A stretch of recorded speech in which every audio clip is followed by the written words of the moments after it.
Today I'm going to take you guys through a progression for the serve.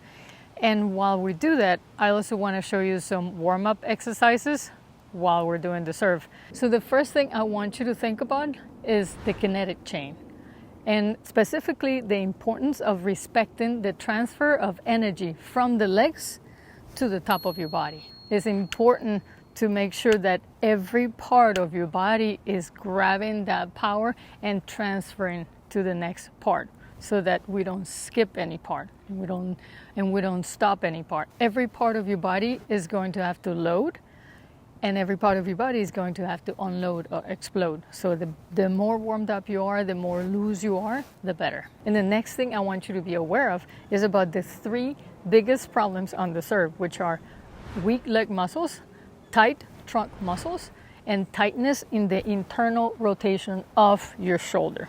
So again, another good reason why we need to really give it some time in the beginning to all the muscles and all the joints to warm up and to get ready. I want you to keep in mind that the majority of the force that's needed to be produced comes from the legs and the trunk. So we really need to try to involve those two parts. I see a lot of people that concentrate basically from the waist up, and their serve really doesn't take into consideration the lower body. I see a lot of people rotating too early and then stopping, and then basically doing the serve with the upper body. So even though they're moving, the moment that you stop and then there is too much time in between, you've already disconnected, and there's really no energy that's passing from your hips to your upper body. The next concept that I want you to be really, really careful with is to go slow in order to be able to achieve the necessary cocking of each part. And then that's going to give us the ability to produce maximum acceleration at the end. When you rush, you're going to skip parts, and you're not going to be able to achieve the degree of cocking that you need in order to explode. All right, so the first segment that I want to talk about is your legs.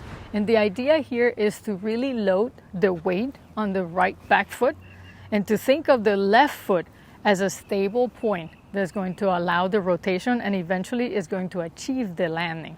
So load the right leg, jump up, and then be ready to catch your body with the front leg. Now, a lot of people are not used to loading the legs like that. And if you're starting to do this, you're going to get tired. Your legs are going to get tired. There's going to be pain that's going to come all of a sudden in your left leg or your right leg. If you start experiencing pain in any part of your body, think about what you might be doing to decelerate the motion with that part, because that's probably what's happening. You're putting the brakes on using that part, and then it's taking the brunt of the effort. And just like when you have a car and you put the parking brake on, and all of a sudden you start the car and you forget that the brake is on, your tires are not going to suffer much. What's going to really suffer and what's going to get damaged is that parking brake. Another common thing that I hear from people is that they try to load the legs in the beginning, but they don't see any reaction on that right leg at the end, that the leg doesn't bend. So what might be happening is that there's a lot of tension in that leg at the end. So rather than transferring the motion, you're actually, again, putting the brakes on that part. So if you think about it, you're going to push, and then at the very end, you need to keep pushing with that part. So if you keep pushing, that leg is automatically going to come up.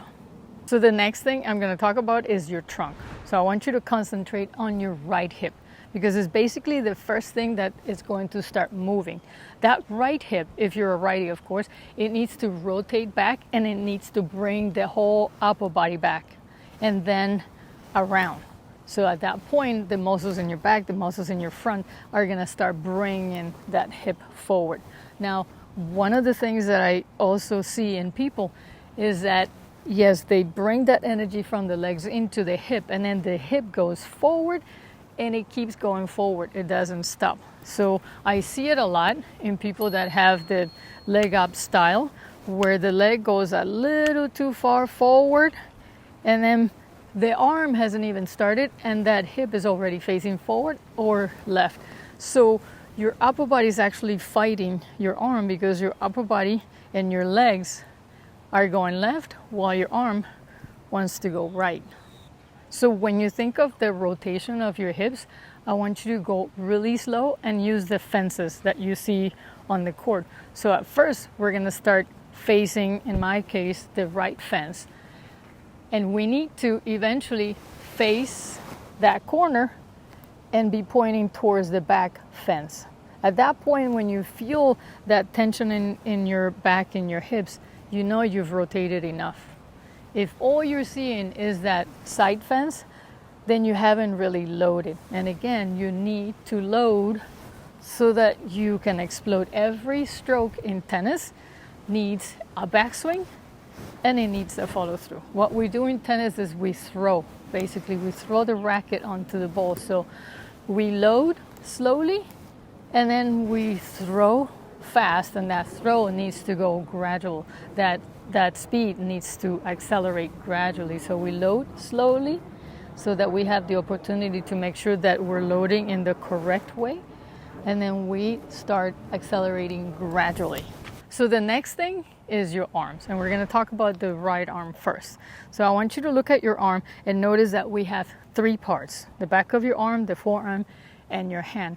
And every part needs to participate. And how do we participate? Making sure that every joint is loose and allowing us to participate. So ideally, what the back of your arm, the shoulder and the back of your arm need to be doing is they need to be bringing your arm back towards the back of your body.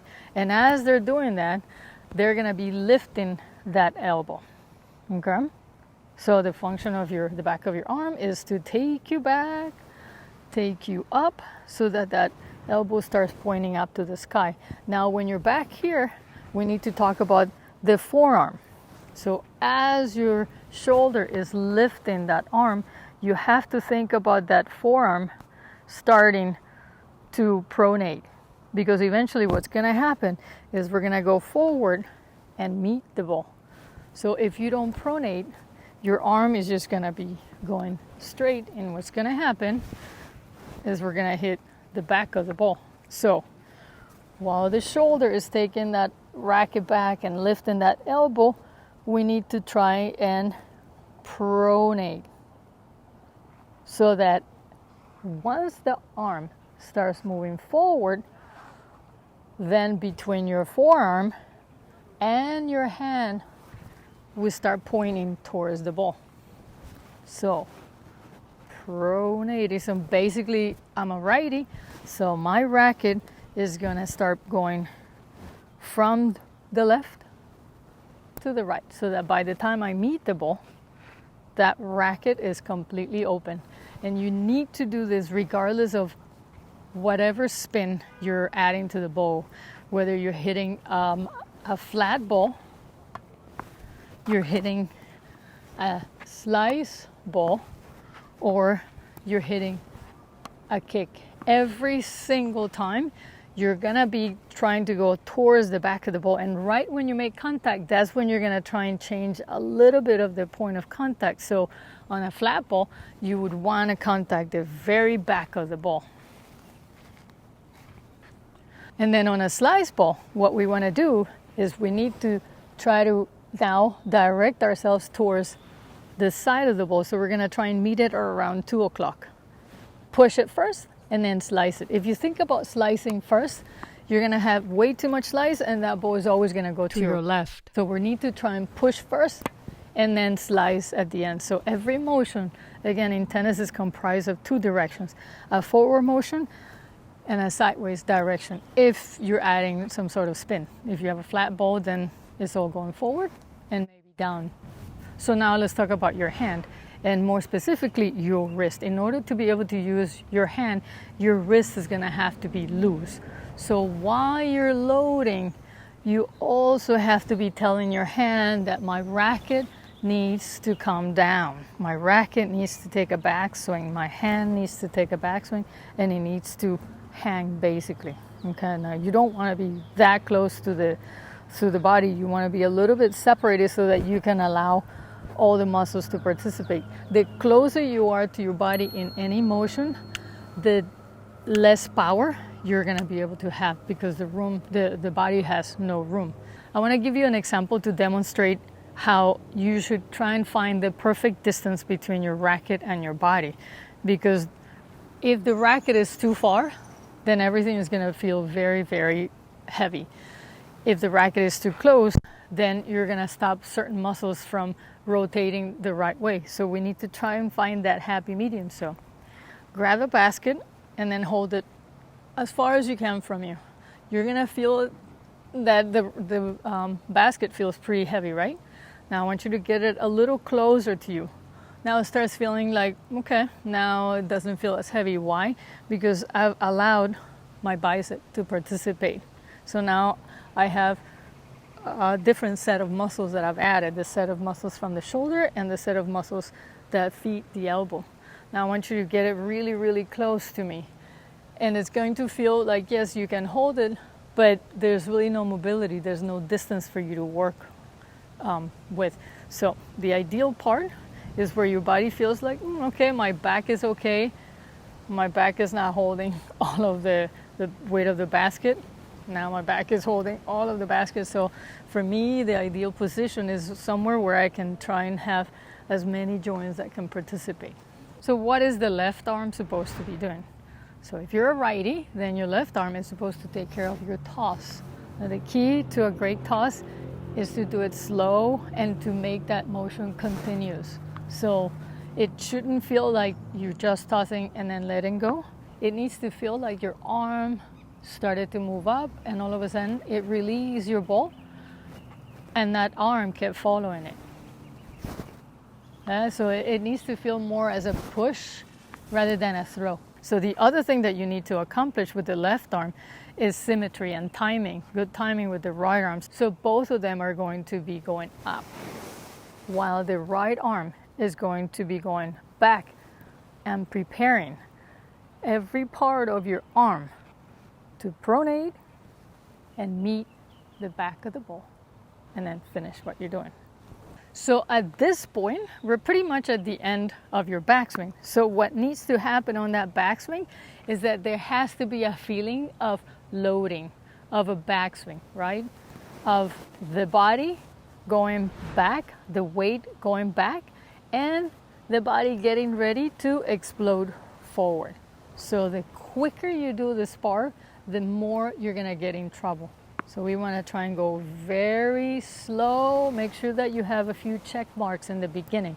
One of the check marks that I would give you is to make sure that you're facing the corner, that you're not the right fence in my case, but the part where the two fences connect, and you're actually trying to go towards the back fence, okay? And your weight needs to feel like it's supported. The majority of the weight is supported on your right foot. Now, if both of your feet are pointing forwards, that's gonna make things harder for your hips to rotate. So your left foot ideally should point forward towards the right net post. Again, if you're a righty. Your right foot should be separated from your right foot about the width of your shoulders, okay? A little too much, and you're not gonna have a lot of energy to explode. And a little too close, and you're going to lose your balance. So find a happy medium between that distance.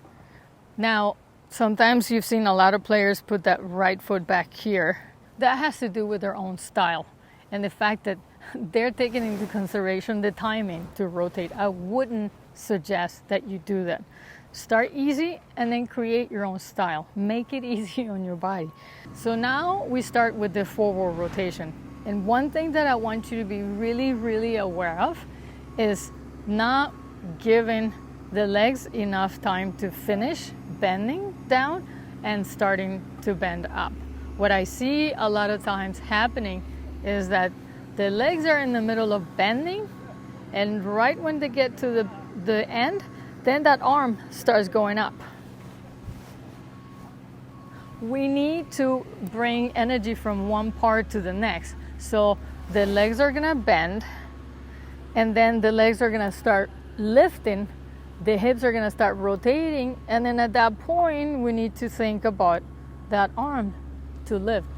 What a lot of people do is they get over here and then boom, they release that arm. So you've completely skipped the hip and the rotation of your upper body. You're basically just thinking about your arm. The serve should be something that you enjoy. You have an allotted amount of time, so use it. Nobody's rushing you. So take your time in the beginning, make sure all the parts are loaded, and then explode. So let's talk about the hips a little bit more. So the hips are going to receive all that momentum that's coming from your legs, right? So when the legs have finished the bend down and they're starting to bend forward, they're going to start rotating the body forward. So that right hip, in my case, because I'm a righty, is going to be in charge of absorbing all that power, and it needs to go forward. So you can overdo it, going a little too fast and a little too forward, and you can also not do it and leave that hip over there and then completely disconnect your body. So that's why in the beginning, when you're trying all this, there's too many parts that are involved in this motion. So in the very beginning, you should really try and have check marks of everything that's happening, and it's gonna look a little bit disconnected. But eventually, the longer you do it, the more you're going to feel how every part connects to the next. So going back to what I was saying, we need to feel how the power came to the right hip and how the right hip is initiating that rotation, which is going to, in turn, bring the trunk forward and bring that right shoulder forward.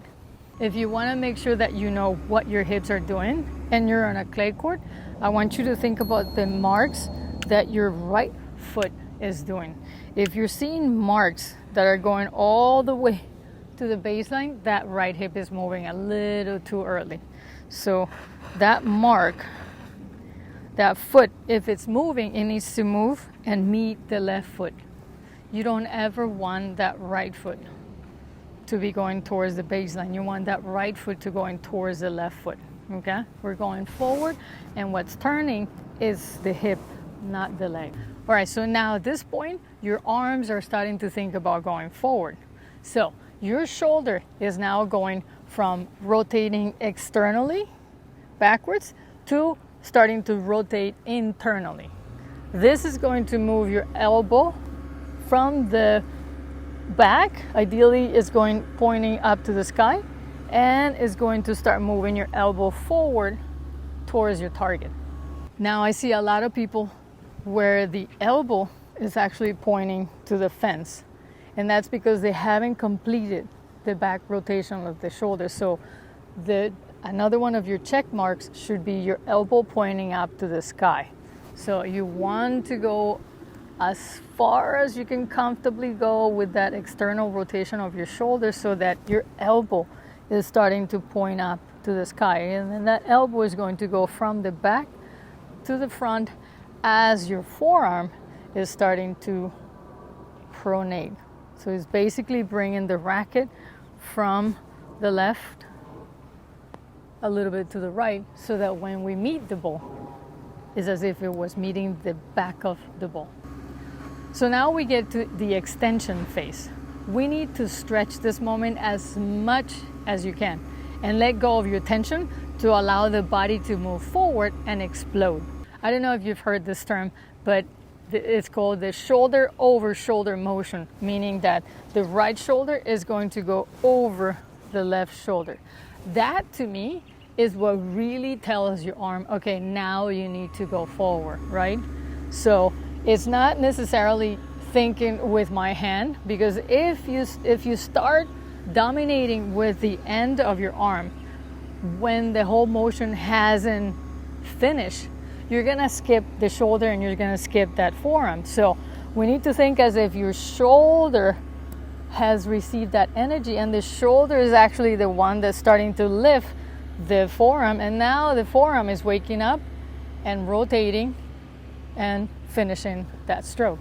So think of this action as letting go of the shoulders. They're going to help us move forward and land inside of the court. So right shoulder is going over the left shoulder. It's like a cartwheel. You're doing basically this with your shoulder going from the back to the front. I'm very big on respecting your active side versus your passive side. And basically your active side is the side where the ball is.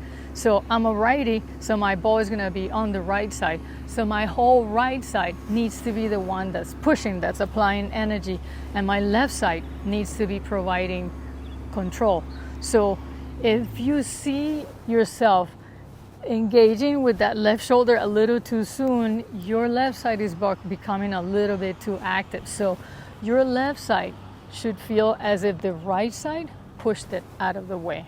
So rather than the left shoulder going to your left, you need to think about that left shoulder eventually being pushed so that it goes back. So we've done the backswing and we've started the forward swing.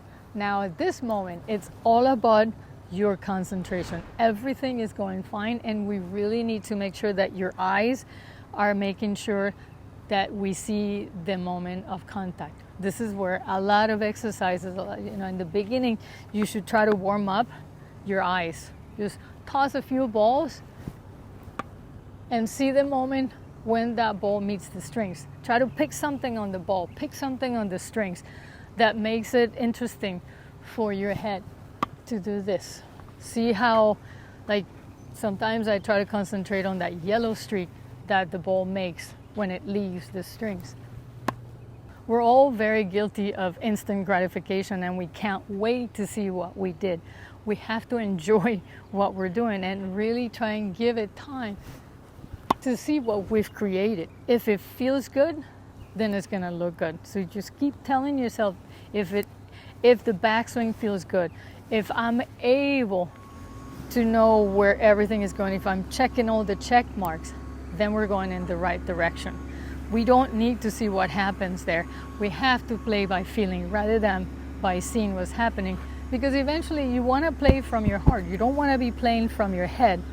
Otherwise, you're never going to trust all the knowledge that your head has acquired. So at some point, after you become a little mechanical with your serve and you're checking every part, you have to just close your eyes and let the heart communicate with your head and just think about rhythm.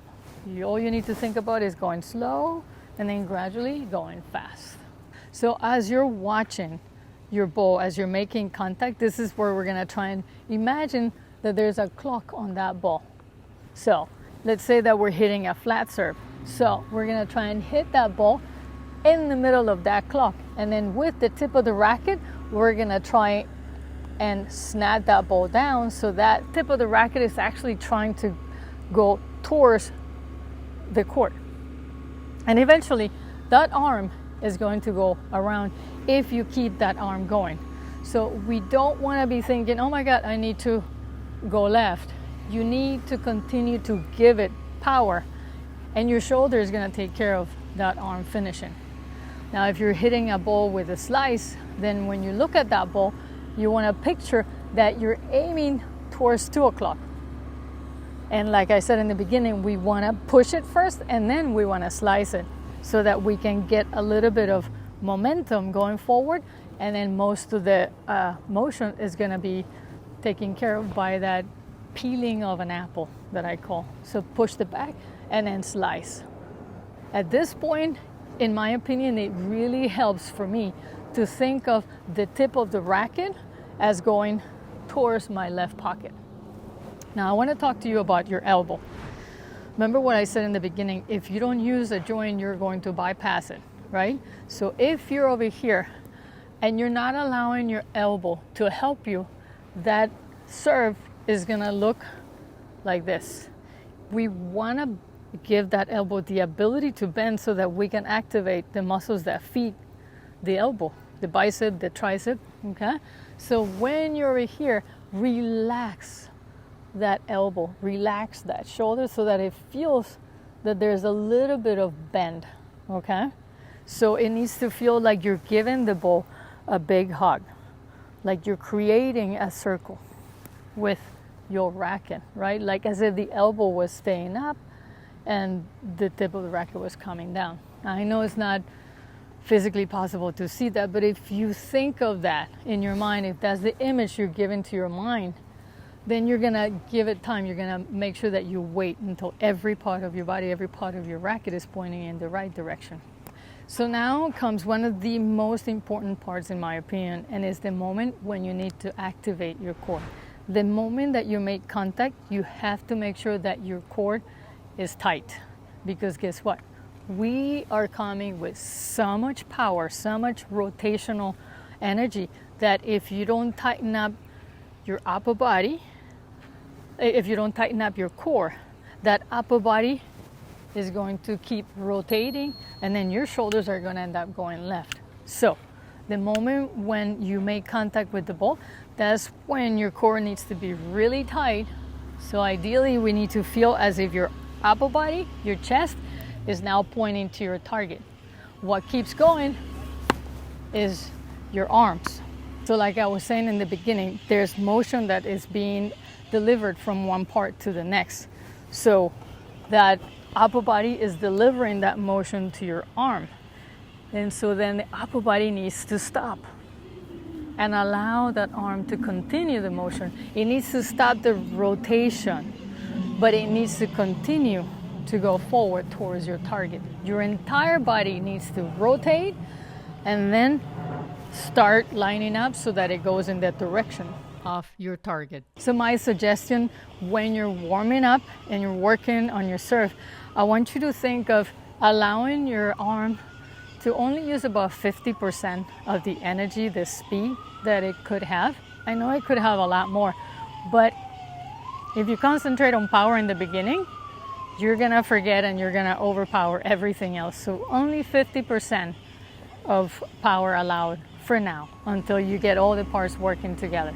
So now I want you to think of a word, and that word is intention. And what I mean with this is your intention should be to give your body, give your brain, give your arms, give your legs, your trunk the time to acquire all this knowledge and to process it. Rome was not built in a day. So the intention that I would have the first day that I come out trying all these new ideas is to maybe get one serve looking exactly how I wanted it. Just one serve. If you accomplish that, then you're good. Just grab a whole basket and work your way from the serve, from the net, then you work your way back to the baseline. And just look for one or two serves that feel good. You're in a process of acquiring, if you don't know a lot of the stuff that I'm talking about, or if you don't usually do this and you're taking the time to incorporate this, the brain is not used to all these new concepts. So give it time to assimilate all this stuff. I would say, in my opinion, if you're going to start working on your serve and you have a small basket like this, 3 baskets is enough. I would not overdo it. Otherwise, if you're doing something incorrectly, you're going to exaggerate and exacerbate whatever is happening. You really need to give your whole body and your brain the ability to incorporate all these new motions and to work on your timing. Adding new motions to any stroke is as difficult as juggling. If somebody gives you 3 balls and all of a sudden you have to think about grabbing all 3 balls and thinking, oh my God, how am I gonna do this? I didn't know how to juggle. But I started with 2 balls, okay? And then I started passing 1 ball to the next, to from my right arm to my left arm. And then I incorporated 3. By the way, juggling is a great exercise for you. So as we're finishing the motion, the word that you really need to think about here is finishing. You have to finish what you're doing. You don't want your attention to be on, did I do what I set out to do in the beginning? No, did my racket go from the back to basically the back again? So concentrate on accomplishing, on completing everything that you did. When you're up here and you're making contact with the ball, another thing that I wanted to mention is how your body needs to feel as if it was really smashing the ball down. Picture yourself at the gym, grabbing a really heavy medicine ball. And what you want to feel is as if at some point you are on top of that medicine ball and you're pushing it down, okay? This way. So what you're going to be doing up there is you're going to pretend that your upper body, your whole body is on top of that ball, and you're helping that hand smash that ball down. So what you're doing is you're allowing that arm to be the one that's smashing the ball down, and for the upper body to become as a support of your arm, rather than for the upper body to start pretending that is your arm and start hitting the ball down. I understand that a lot of people subconsciously realize that by moving the upper body, you're gonna help regulate or help make sure that that ball doesn't go out. But the function of your upper body is support. The function of your upper body is not to give the ball direction. So at this point, your core is gonna be what becomes your brakes, if that's what you're looking for. So rotate, bring that upper body forward, make sure that that core is tight, and continue. Another thing that happens a lot is people start activating the back muscles because, again, they think, oh my God, there's all this motion coming and I don't have that much court. You know, the service boxes are not that big. So what's going to happen is subconsciously they're going to put the brakes on the back and the whole motion is going to feel like this. If you film yourself, watch out for that. Your upper body and your body need to feel like they're going in the direction of your target. So there has to be a little bit of a bend. Not too much that it looks like your upper body is doing the work of your arm, but enough to see that you're chasing that ball, that you're going forward, that you're finishing the stroke. So this is what I do when I warm up my serve. I get really close to the net, okay? I'm about maybe one big step from the net, and I'm gonna start with my hands. I'm gonna start trying to tell my hands what they need to be doing. So I'm gonna be sideways, and I'm gonna relax my wrist, my elbow, and my shoulder. So I'm gonna basically start from the end. And I'm gonna pretend that I'm gonna hit a flat ball. Okay, so I'm gonna imagine that clock. I'm gonna try to pronate so that at the time when I make contact with that ball, my racket is right in the back of the ball, okay? And we're gonna try and see that moment when the ball meets the strings. Now, another thing you can watch for is how the ball loses a little bit of felt when you make contact. So let's look for that felt. Okay, and look for a nice sound. That sound sounded a little bit like I hit it in the frame, so we're gonna look for the strings. Stringy sound. That's a lot better. Okay? And we're gonna combine different spins. Not crazy about the kick serve because in my opinion it puts a lot of unnecessary pressure on your lower back. So I'm just gonna concentrate on a flat serve. Okay, so we're gonna pronate and we're gonna hit the back of the ball. And then we're also gonna concentrate on a slice serve. So we're gonna try and hit the ball at 2 o'clock. We're gonna push first and then we're gonna brush. So push the back and brush. Push the back and brush.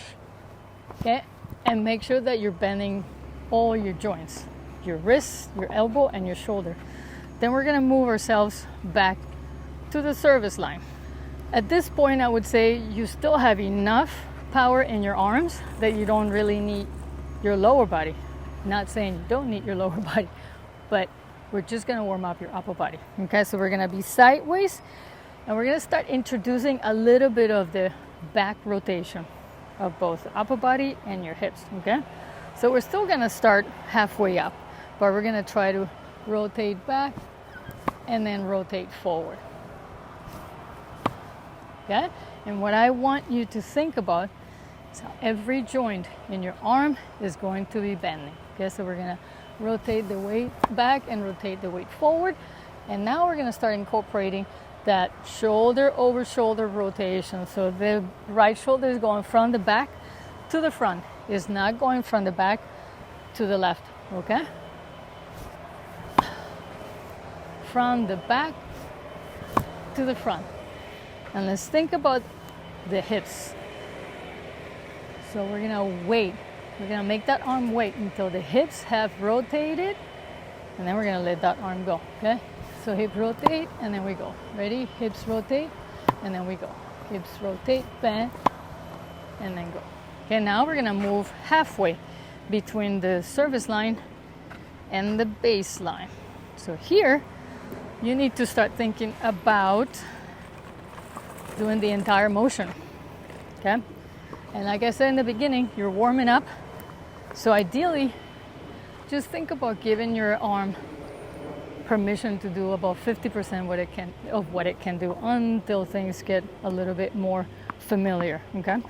So we're gonna start with the rotation of your lower body, and then rotating hips when the hips are facing, then we go forward, and that shoulder over shoulder rotation. Ready? So at this point, we're gonna try and do the entire motion, but slow and short. Ready? Shoulder going from the back to the front. Weight going from the back fence to the front fence. Ready? And then when you've done about 1/3 of your basket, then we're gonna go back on the baseline. And this is where you really, really need to be conscious about targets. You have to position some targets, or in your mind, really be clear about where you're going, not just over the net. You're already way past this. So my target is gonna be the tee. I'm gonna go for everything at the tee, okay?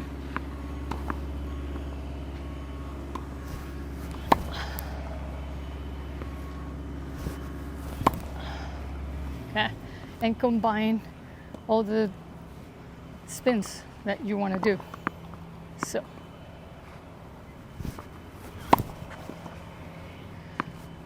we're gonna wait until your legs bend, and then they start bending up.